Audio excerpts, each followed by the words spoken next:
साथीहरू, आज चाहिँ म लिच्छविकालीन केही राजाहरूको बारेमा भिडियो बनाउन गइरहेको छु।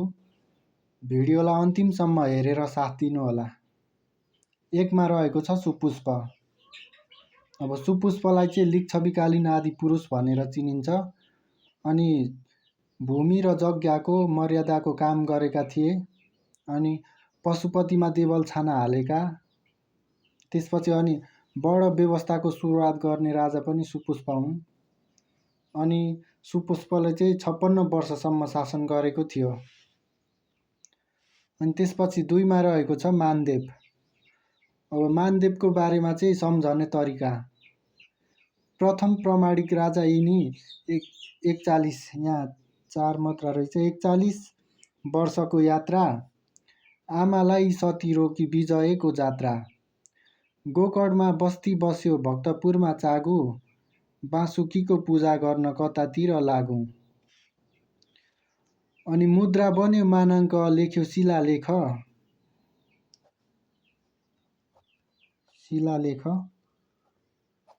अनि मानगृह बनेको पाटनमा देख। अनि प्रथम प्रामाणिक राजा अनि 41 वर्षसम्म शासन गरेको थियो।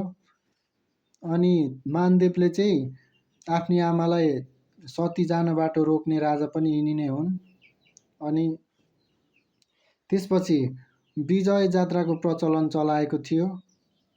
अनि गोकर्णमा मानव बस्ती बसाल्ने राजा पनि मानदेव नै हुन्। अनि त्यसपछि चागु नारायण मन्दिरको स्थापना गर्ने राजा पनि मानदेव नै हुन्। अनि यहाँ चाहिँ बाँसुकी मुद्रा छ। अब हामीले नाग पनि थप्नुपर्छ। अनि नाग र बाँसुकी पूजा गर्ने चलन चलाउने राजा पनि मानदेव नै हुन्।